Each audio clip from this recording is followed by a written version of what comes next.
Disclaimer: this is an audiobook recording performed for educational purposes through fair use.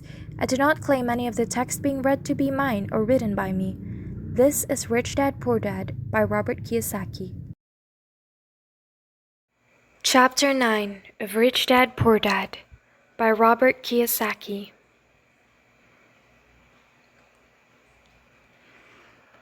Getting started. I wish I could say acquiring wealth was easy for me, but it wasn't. So in response to the question, how do I start? I offer the thought process I go through on day-by-day basis. It is really easy to find great deals. I promise you that. It's just like riding a bike. After a little wobbling, it's a piece of cake. But when it comes to money, it's the determination to get through the wobbling that's a personal thing. To find million-dollar deals of a lifetime requires us to call on our financial genius. I believe that each of us has a financial genius within us. The problem is, our financial genius lies asleep, waiting to be called upon. It lies asleep because our culture has educated us, believing that the love of money is the root of all evil. It has encouraged us to learn a profession so we can work for money, but failed to teach us how to have money work for us. It taught us not to worry about our financial future, our company, or the government would take care of us when our working days are over. However, it is our children, educated in the same school system, who will end up paying for it. The message is still to work hard, earn money, and spend it, and when we run short, we can always borrow more. Unfortunately, 90% of the Western world subscribes to the above dogma simply because it's easier to find a job and work for money. If you are not one of the masses, I offer you the following 10 steps to awaken your financial genius. I simply offer you the steps I have personally followed. If you want to follow some of them, great. If you don't, make up your own. Your financial genius is smart enough to develop its own list. While in Peru with a gold miner of 45 years, I asked him how he was so confident about finding a gold mine. He replied, "There is gold everywhere. Most people are not trained to see it." And I would say that it is true. In real estate, I can go out in a day and come up with 4 or 5 great potential deals, while the average person will go out and find nothing, even looking in the same neighborhood. The reason is they have not taken time to develop their financial genius. I offer you the following 10 steps as a process to develop your God-given powers only you have control over. Number 1. I need a reason greater than reality. The power of spirit. If you ask most people if they would like to be rich or financially free, they would say, yes. But then reality sets in. The road seems too long with too many hills to climb. It's easier to work for money and hand the excess over to your broker. I once met a young woman who had dreams of swimming from the U.S. Olympic team. The reality was, she had to get up every morning at 4 a.m. to swim for 3 hours before going to school. She did not party with her friends on Saturday nights. She had to study and keep her grades up, just like everyone else. When I asked her what compelled her with such superhuman ambition and sacrifice, she simply said, "I do it for myself and the people I love. It's love that gets me over the hurdles and sacrifices." A reason or a purpose is a combination of wants and don't wants. People ask me what my reason for wanting to be rich is. It is a combination of deep emotional wants and don't wants. I will list a few. First, the don't wants, for they create the wants. I don't want to work all my life. I don't want what my parents aspired for, which job security and a house in the suburbs. I don't like being an employee. I hated that my dad always missed my football games because he was so busy working on his career. I hated it when my dad worked hard all his life and the government took most of what he worked for at his death. He could not even pass on what he worked so hard for when he died. The rich don't do that. They work hard and pass it on to their children. Now, the wants. I want to be free to travel the world and live in the lifestyle I love. I want to be young when I do this. I want to simply be free. I want control over my time and my life. I want money to work for me. Those are my deep-seated emotional reasons. What are yours? If they are not strong enough, then the reality of the road ahead may be greater than your reasons. I have lost money and been set back many times, but it was the deep emotional reasons that kept me standing up and going forward. I wanted to be free by age 40, but it took me until I was 47 with many learning experiences along the way. As I said, I wish I could say it was easy. It wasn't, but it wasn't hard either. But without a strong reason or purpose, anything in life is hard. If you do not have a strong reason, there is no sense reading further. It will sound like too much work. Number 2. I choose daily. The power of choice. That is the main reason people want to live in free country. We want the power to choose. Financially, with every dollar we get in our hands, we hold the power to choose our future to be rich, poor, or middle class. Our spending habits reflect who we are. Poor people simply have poor spending habits. The benefit I had as a boy was that I loved playing Monopoly constantly. Nobody told me Monopoly was only for kids, so I just kept playing the game as an adult. I also had a rich dad who pointed out to me the difference between an asset and a liability. So a long time ago, as a little boy, I chose to be rich, and I knew that all I had to do was learn to acquire assets, real assets. My best friend, Mike, had an asset column handed to him, but he still had to choose to learn to keep it. Many rich families lose their assets in the next generation simply because there was no one trained to be a good steward over their assets. Most people choose not to be rich. For 90% of the population, being rich is too much of a hassle. So they invent sayings that go, "I'm not interested in money," or "I'll never be rich."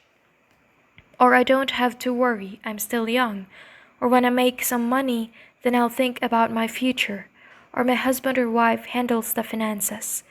The problem with those statements is they rob the person who chooses to think such thoughts of two things. One is time, which is your most precious asset, and two is learning.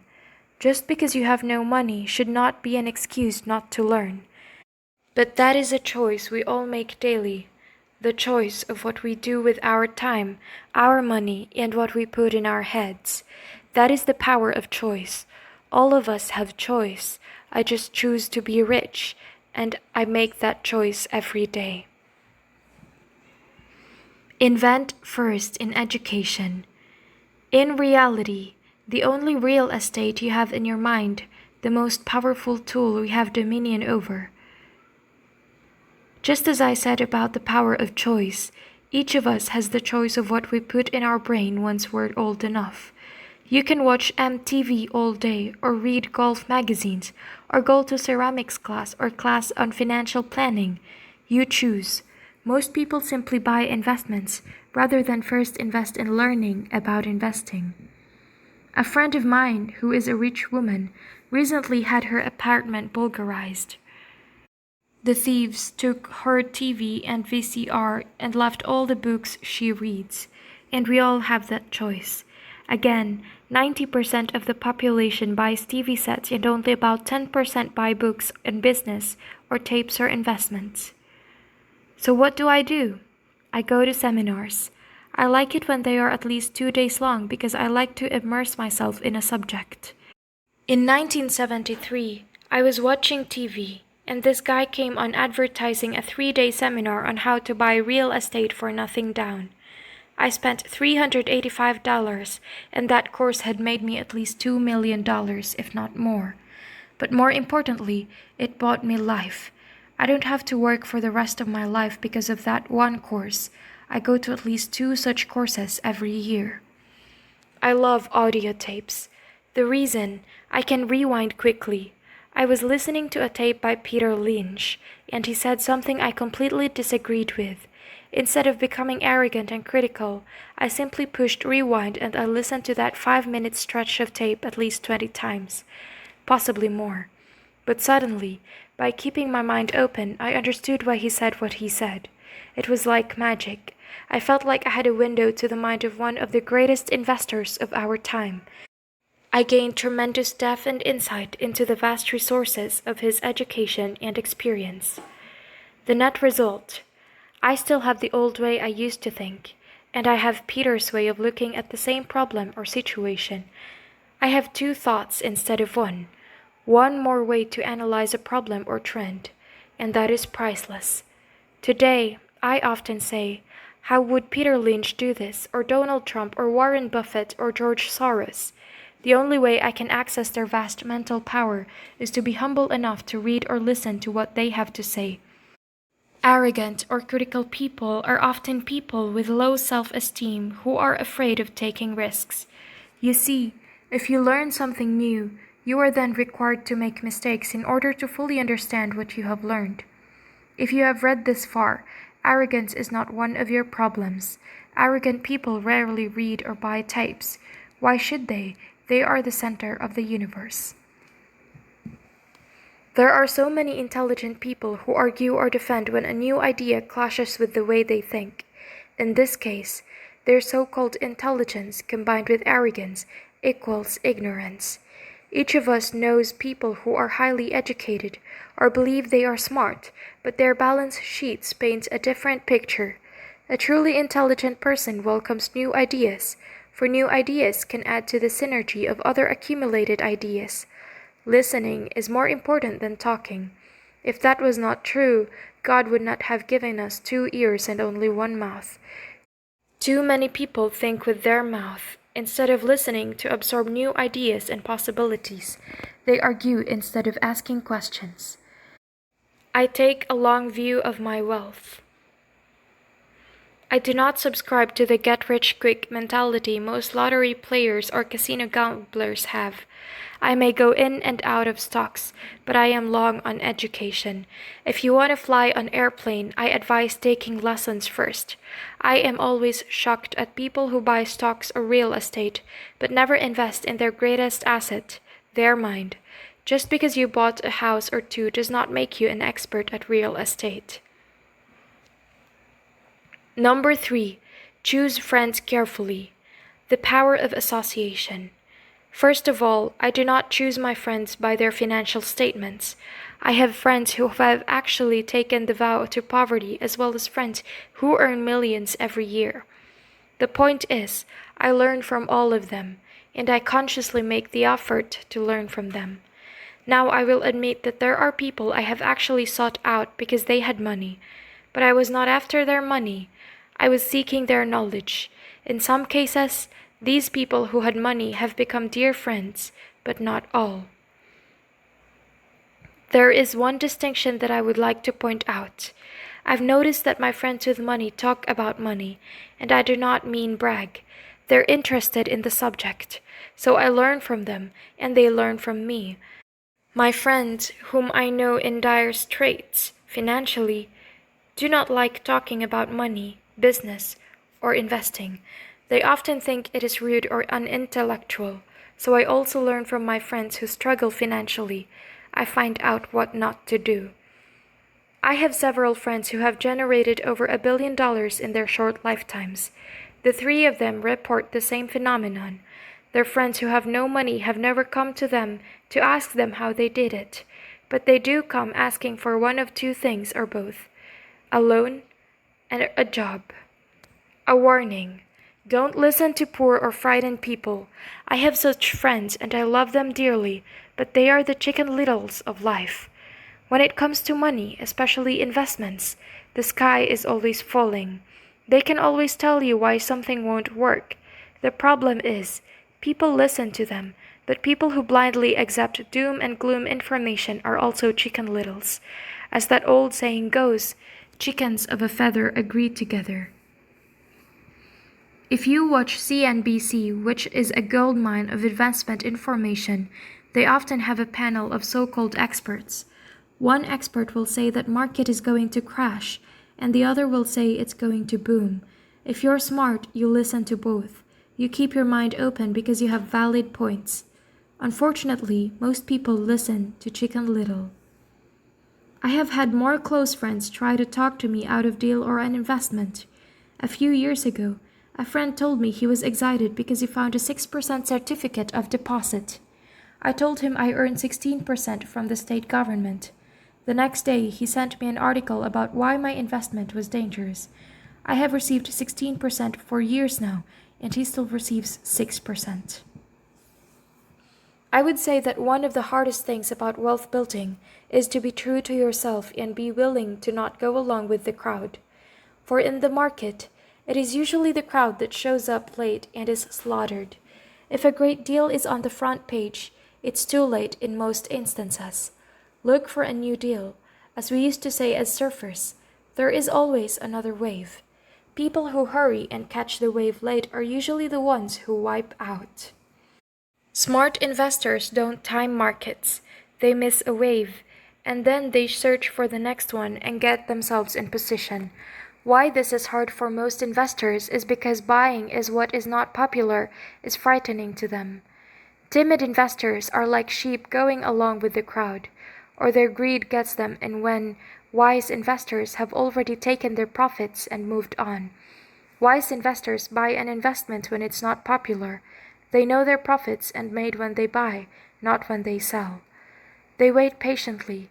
As I said, they do not time the market. They're just like a surfer. They get in position for the next big swell.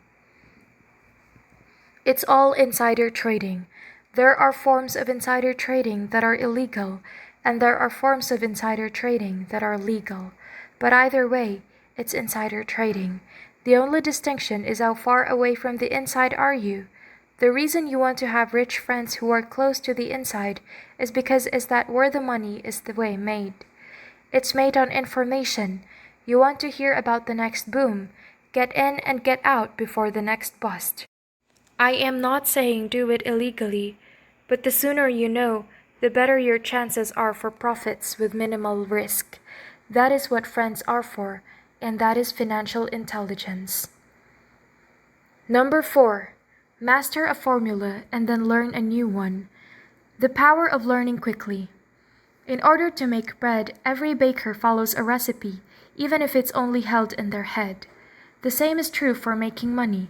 That's why money is often called dough. Most of us have heard the saying, "You are what you eat." I have different slant on the same saying. I say, "You become what you study." In other words, be careful what you study and learn, because your mind is so powerful that you become what you put in your head. For example, if you study cooking, you tend to cook. You become a cook. If you don't want to be a cook anymore, then you need to study something else. Let's say a school teacher. After studying teaching, you often become a teacher, and so on. Choose what you study carefully. When it comes to money, the masses generally have one basic formula they learned in school, and that is work for money. The formula I see that is predominant in the world is that every day, millions of people get up and go to work, earn money, pay bills, balance checkbooks, buy some mutual funds, and go back to work. That is the basic formula or recipe. If you're tired of what you're doing or you're not making enough, it's simply a case of changing the formula via which you make money. Years ago, when I was 26, I took a weekend class called How to Buy Real Estate Foreclosures. I learned a formula. The next trick was to have a discipline to actually put it into action, what I learned. That is where most people stop. For 3 years, while working for Xerox, I spent my spare time learning to master the art of buying foreclosures. I've made several $1,000,000 using that formula. But today, it's too slow and too many other people are doing it. So after I mastered that formula, I went in search of other formulas. For many of the classes, I did not use the information I learned directly, but I always learned something new. I have attended classes designed for only derivative traders, also a class for commodity option traders, and a class for chaologists. I was way out of my league, being in a room full of people with doctorates in nuclear physics and space science. Yet, I learned a lot that made my stock and real estate investing more meaningful and lucrative. Most junior colleges and community colleges have classes on financial planning and buying of traditional investments. They are great places to start. So I always search for a faster formula. That is why, on a fairly regular basis, I make more in a day than many people will make in their lifetime. Another side note. In today's fast-changing world, it's not so much what you know anymore that counts, because often what you know is old. It is how fast you learn. That skill is priceless. It's priceless in finding faster formulas recipe, if you will, for making dough. Work hard for money is an old formula born in the day of cavemen. Number 5. Pay yourself first. The power of self-discipline. If you cannot control yourself, do not try to get rich. You might first want to join the Marine Corps or some religious order so you can get control of yourself. It makes no sense to invest, make money, and blow it. It is the lack of self-discipline that causes most lottery winners to go broke soon after winning millions. It is the lack of self-discipline that causes people who get a raise to immediately go out and buy a new car or take a cruise. It is difficult to say which of that 10 steps is the most important. But of all the steps, this step is probably the most difficult to master if it is not already a part of your makeup. I would venture to say that it is the lack of personal discipline, that number one delineating factor between the rich, the poor, and the middle class. Simply put, people who have low self-esteem and low tolerance for financial pressure can never, I mean never, be rich. As I have said, a lesson learned from my rich dad was that the world will push you around. The world pushes people around not because other people are bullies, but because the individual lacks internal control and discipline. People who lack internal fortitude often become victims of those who have self-discipline. In the entrepreneur classes I teach, I constantly remind people to not focus on their product, service, or widget, but to focus on developing management skills. The 3 most important management skills necessary to start your own business are: Number 1, management of cash flow. Number 2, management of people. Number 3, management of personal time. I would say the skills to manage these 3 apply to anything, not just entrepreneurs. The 3 matter in the way you live your life as an individual or as part of a family, a business, a charitable organization, a city, or a nation. Each of these skills is enhanced by the mastery of self-discipline. I do not take the saying, "Pay yourself first," lightly. The Richest Man in Babylon by George Clason is where the statement, "Pay yourself first," comes from. Millions of copies have been sold, but while millions of people freely repeat the powerful statement, few follow the advice. As I said, financial literacy allows one to read numbers, and numbers tell the story. By looking at a person's income statement and balance sheet, I can readily see if people who spout the words "pay yourself first" actually practice what they preach. A picture is worth 1,000 words, so let's again compare the financial statements of people who pay themselves first against who doesn't. Someone who pays themselves first. Job, then income, then expenses, assets, then liabilities. Someone who pays everyone else first, often there is nothing left. Job, then income, then expense, then nothing left. Then assets, than liabilities. Study the diagrams and notice if you can pick up some distinctions. Again, it has to do with understanding cash flow, which tells the story. Most people look at the numbers and miss the story. If you can truly begin to understand the power of cash flow, you will soon realize what is wrong with the picture on the next page, or why 90% of most people work hard all their lives and need government support like Social Security when they are no longer able to work. Do you see it? The diagram above reflects the action of an individual who chooses to pay himself first. Each month, they allocate money to their asset column before they pay their monthly expenses. Although millions of people have read Klassen's book and understand the words pay yourself first, in reality, they pay themselves last.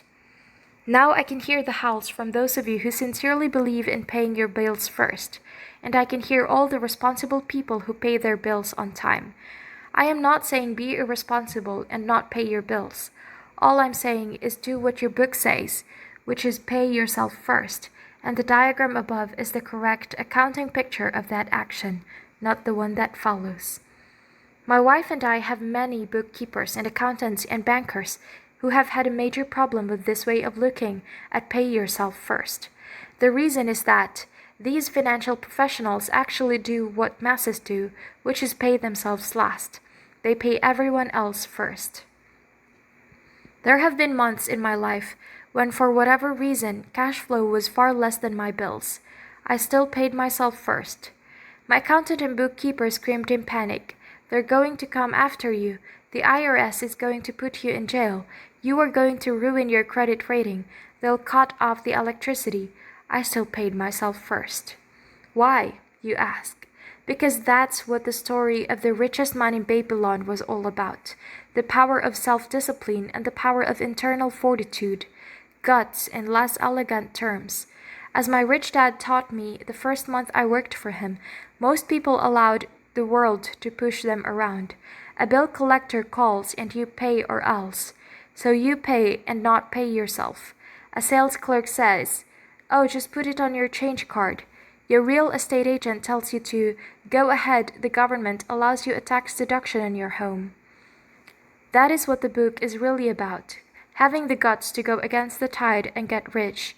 You may not be weak, but when it comes to money, people get wimpy. I am not saying be irresponsible. The reason I don't have high credit card debt and doodad debt is because I want to pay myself first. The reason I minimize my income is because I don't want to pay it to the government. That is why, for those of you who have watched the video The Secrets of the Rich, my income comes from my asset column through a Nevada corporation. If I work for money, the government takes it. Although I pay my bills last, I am financially astute enough to not get into tough financial situation. I don't like consumer debt. I actually have liabilities that are higher than 99% of the population, but I don't pay for them. Other people pay for my liabilities. They're called tenants. So rule number 1 in paying yourself first is don't get into debt in the first place. Although I pay my bills last, I set it up to have only small, unimportant bills that I will have to pay. Secondly, when I occasionally come up short, I still pay myself first. I let the creditors and even the government scream. I like it when they get tough. Why? Because those guys do me a favor. They inspire me to go out and create more money. So I pay myself first, invest the money, and let the creditors yell. I generally pay them right away anyway. My wife and I have excellent credit. We just don't cave into the pressure and spend our cravings or liquidate stocks to pay for consumer debt. That is not too financially intelligent. So the answer is, number 1, don't get into large debt positions that you have to pay for. Keep your expenses low. Build your assets first, then buy the big house or nice car. Being stuck in the rat race is not intelligent. Number 2, when you come up short, let the pressure build and don't dip into your savings or investments. Use the pressure to inspire your financial genius to come up with the new ways of making more money and then pay your bills. You will have increased your ability to make more money as well as your financial intelligence. So many times I have gotten into financial hot water and used my brain to create more income while staunchly defending the assets in my asset column. My bookkeeper has screamed and dived for cover, but I was like a good trooper defending for the fort assets. Poor people have poor habits. A common bad habit is innocently called dipping into savings. The rich know that savings are only used to create more money, not to pay bills. I know that sounds tough, but as I said, if you are not tough inside, the world will always push you around anyway. If you do not like financial pressure, then find a formula that works for you. A good one is to cut expenses, put your money in the bank, pay more than your fair share of income tax, buy safe mutual funds, and take the bow on the average. But this violates the pay yourself first rule. The rule does not encourage self-sacrifice or financial abstinence. It does not mean pay yourself first and starve. Life was meant to be enjoyed. If you call on financial genius, you can have all the goodies of life, get rich and pay bills without sacrificing the good life, and that is financial intelligence. Number 6. Pay your booksellers well. The power of good advice. I often see people posting a sign in front of their house that says, "For sale by owner," or I see on TV today many people claiming to be discount brokers. Many rich dad taught me to take the opposite track. He believed in paying professionals well, and I have adopted that policy also. Today, I have expensive attorneys, accountants, real estate brokers, and stock brokers. Why? Because if, and I do mean if, the people are professionals, their services should make you more money, and the more money they make, the more money I make. We live in the information age. Information is priceless. A good broker should provide you with information as well as take the time to educate you. I have several brokers who are willing to do that for me. Some taught me when I had little or no money, and I am still with them today.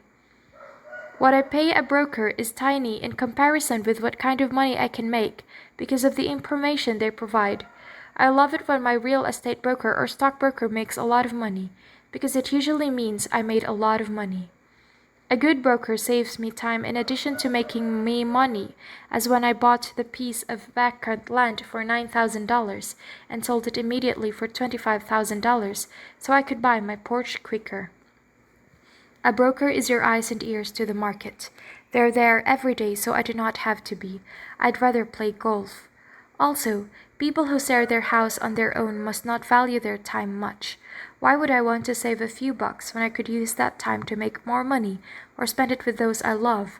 What I find funny is that so many people and middle-class people insist on tipping restaurant help 15 to 20% even for bad service and complain about paying a broker 3 to 7%. They enjoy tipping people in the expense column and stiffing people in the asset column. That is not financially intelligent. All brokers are not created equal. Unfortunately, most brokers are only salespeople. I would say the real estate salespeople are the worst. They sell, but they themselves own little or no real estate. There is a tremendous difference between a broker who sells houses and a broker who sells investments. That is true for stock, bond, mutual fund, and insurance brokers who call themselves financial planners. As in the fairy tale, you kiss a lot of frogs to find one prince. Just remember the old saying, never ask an encyclopedia salesperson if you need an encyclopedia. When I interview any paid professional, I first find out how much property or stocks they personally own and what percentage they pay in taxes, and that applies to my tax attorney as well as my accountant. I have an accountant who minds her own business. Her profession is accounting, but her business is real estate. I used to have an accountant that was a small business accountant, but he had no real estate. I switched because we did not love the same business. Find a broker who has your best interests at heart. Many brokers will spend the time educating you, and they could be the best asset you find. Just be fair, and most of them will be fair to you. If all you can think about is cutting their commissions, then why should they want to be around you? It's just simple logic. As I said earlier, one of the time management skills is management of people. Many people only manage people they feel smarter than and they have power over, such as subordinates in a work situation. Many middle managers remain middle managers, failing to get promoted because they know how to work with people before them, but not with people above them. The real skill is to manage and pay well the people who are smarter than you in some technical area. That is why companies have a board of directors. You should have one too, and that is financial intelligence. Number 7. Be an Indian giver. This is the power of getting something for nothing. When the first white settlers came to America, they were taken aback by a cultural practice some American Indians had. For example, if a settler was cold, the Indian would give that person a blanket. Mistaking it for a gift, the settler was often offended when the Indian asked for it back. The Indians also got upset when they realized the settlers did not want to give it back. That is where the term Indian giver came from, a simple cultural misunderstanding. In the world of the asset column, being an Indian giver is vital to wealth. The sophisticated investor's first question is, how fast do I get my money back? They also want to know what they get for free, also called a piece of the action.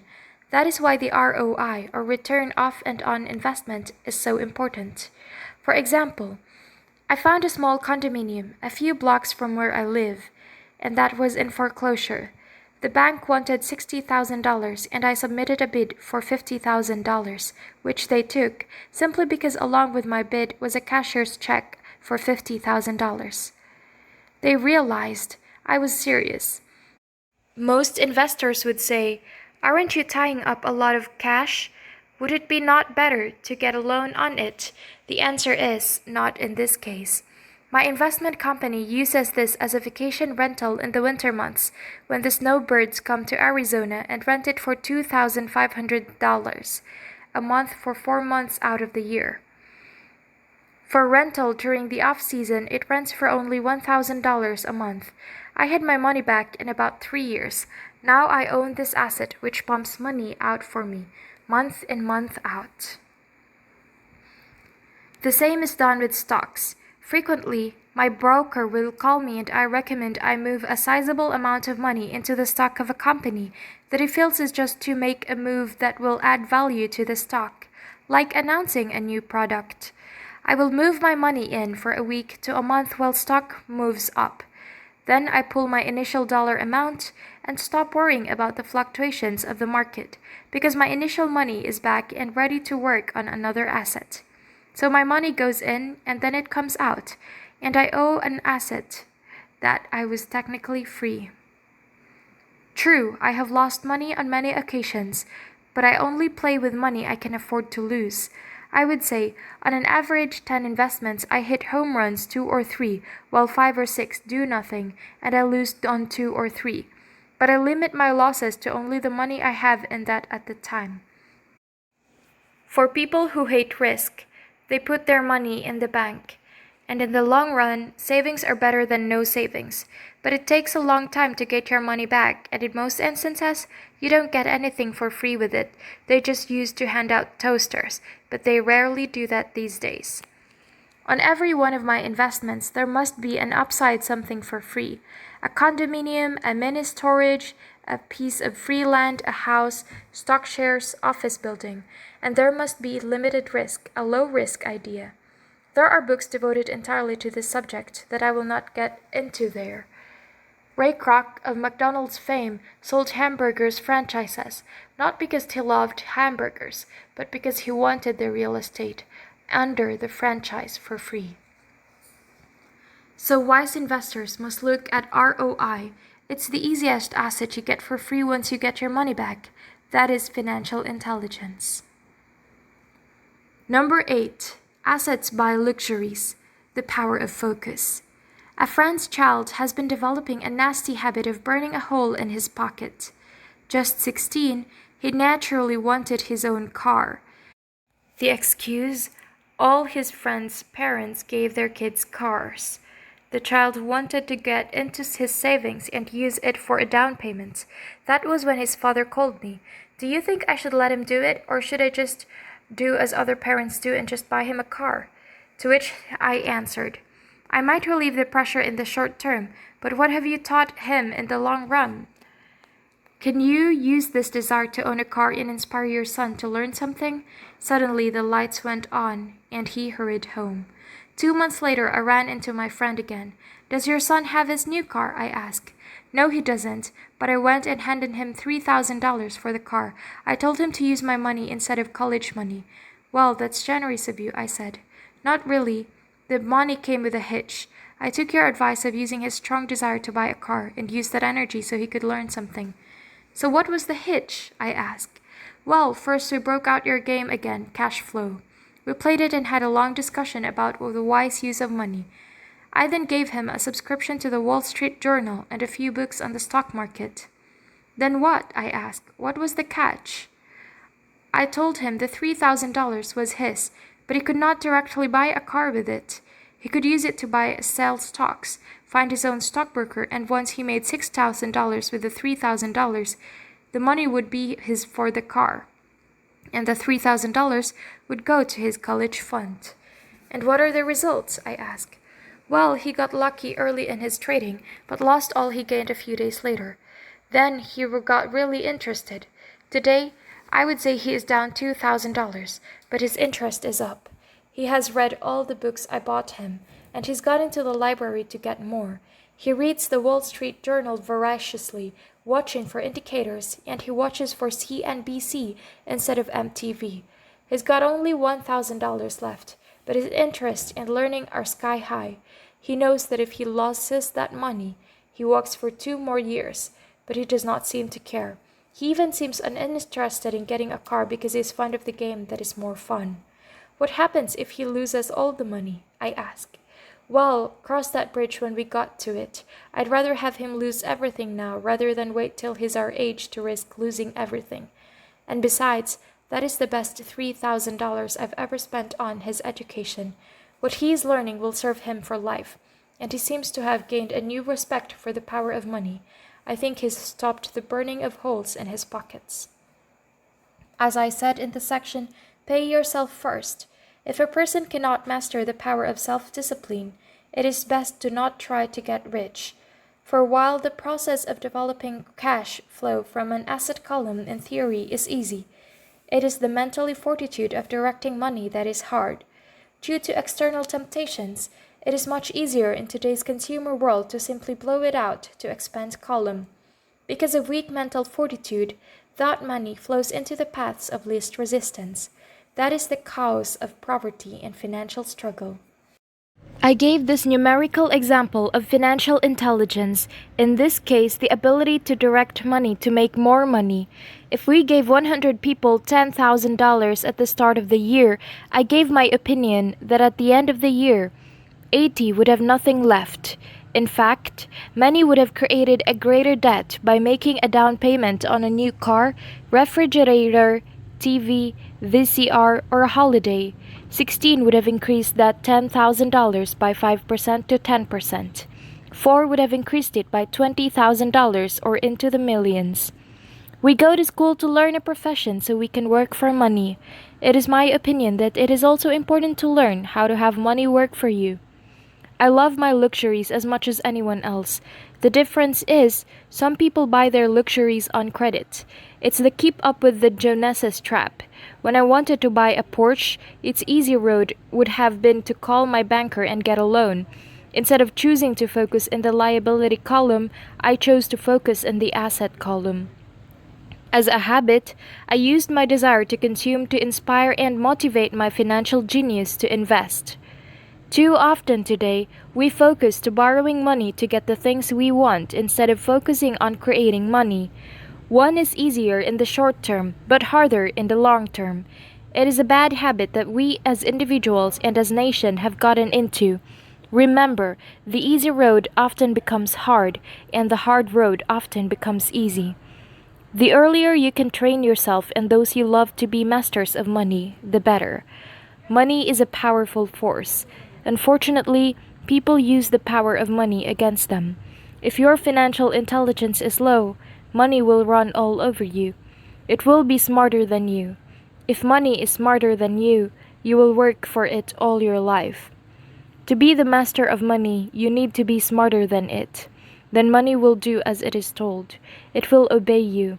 Instead of being a slave to it, you will be the master of it. That is financial intelligence. Number 9. The need for heroes. The power of myth. When I was a kid, I greatly admired Willie Mays, Hank Aaron, Yogi Berra. They were my heroes. As a kid playing Little League, I wanted to be just like them. I treasured their baseball cards. I wanted to know everything about them. I knew the stats, the RBI, the ERAs, their batting averages, how much they got paid, and how they came up one from the minors. I wanted to know everything because I wanted to be just like them. Every time, as a 9 or 10-year-old kid, when I stepped up to a bat or played first base or catcher, I wasn't me. I was Yogi or Hank. It's one of the most powerful ways we learn that we often lose as adults. We lose our heroes. We lose our naivety. Today, I watch young kids playing basketball near my home. On the court, they're not little Johnny. They're Michael Jordan, Sir Charles or Clyde. Copying or emulating heroes is the true power of learning, and that is why when someone like O.J. Simpson falls from grace, there is such a huge outcry. There is more than just a courtroom trial. It is the loss of a hero, someone people grew up with, looked up to, and wanted to be like. Suddenly, we need to rid ourselves of that person. I have new heroes as I grow older. I have golf heroes such as Peter Jacobsen, Fred Couples, and Tiger Woods. I copy their swings and do my best to read everything I can about them. I also have heroes such as Donald Trump, Warren Buffett, and Peter Lynch, George Soros, and Jim Rogers. In my older years, I know their stats, and just like I knew their ERAs and RBIs of my baseball heroes. I follow what Warren Buffett invests in and read anything I can about his point of view on the market. I read Peter Lynch books to understand how he chooses stocks. And I read about Donald Trump, trying to find out how he negotiates and puts deals together. Just as I was not me when I was up to bat, when I'm in the market or I'm negotiating a deal, I am subconsciously acting with the bravado of Trump. Or when analyzing a trend, I look at it as though Peter Lynch were doing it. By having heroes, we tap into tremendous source of raw genius. But heroes do more than simply inspire us. Heroes make things look easy. It's the making it looks easy that convinces us to want to be just like them. If they can do it, so can I. When it comes to investing, too many people make it sound hard. Instead, find heroes who make it look easy. Number 10. Teach and you shall receive. The power of giving. Both of my dads were teachers. My rich dad taught me a lesson I have carried all my life, and that was the necessity of being charitable or giving. My educated dad gave me a lot by the way of time and knowledge, but almost never gave away money. As I said, he usually said that he would give when he had some extra money. Of course, there was rarely any extra. My rich dad gave money as well as an education. He believed firmly in tilting. If you want something, you first need to give, he would always say. When he was short of money, he simply gave money to his church or his favorite charity. If I could leave one single idea with you, it is that idea. Whenever you feel short or in need of something, give what you want first and it will come back in buckets. That is true for money. A smile, love, friendship. I know it is often the last thing a person may want to do, but it has always worked for me. I just trust that the principle of reciprocity, it is true, and I give what I want. I want money, so I give money, and it comes back in multiples. I want sales, so I help someone else sell something, and sales come to me. I want contacts, and I help someone get contacts, and like magic, contacts come to me. I heard a saying years ago that went, God does not need to receive, but humans need to give. My rich dad would often say, poor people are more greedy than rich people. He would explain that if a person was rich, that person was providing something that other people wanted. In my life, over all these years, Whenever I felt needy or short of money or short of help, I simply went out or found in my heart what I wanted and decided to give it first. And when I gave it, it always came back. It reminds me of the story of the guy sitting with firewood in his arms on a cold, freezing night, and he is yelling at the pot-bellied stove, "When you give some heat, then I'll put some wood in." And when it comes back to money, love, happiness, sales and contacts, all one needs to remember is first to give what you want and it will come back in droves. Often just the process of thinking of what I want and how I could give what I want to someone else breaks a free torrent of bounty. Whenever I feel that people aren't smiling at me, I simply begin smiling and saying hello, and like magic, there are suddenly more smiling people around me. It is true that your world is only a mirror of you. So that's why I say, teach and you shall receive. I have found that the more I sincerely teach those who want to learn, the more I learn. If you want to learn about money, teach it to someone else. A torrent of new ideas and finer distinctions will come in. There are times when I have given and nothing has come back, or what I have received is not what I wanted. But upon closer inspection and soul searching, I was often giving to receive in those instances, instead of giving to give. My dad taught teachers, and he became a master teacher. My rich dad always taught young people his way of doing business. In retrospect, it was their generosity with what they knew that made them smarter. There are powers in this world that are much smarter than we are. You can get there on your own, but it's easier with the help of the powers that be. All you need to be is generous with what you have, and the powers will be generous with you.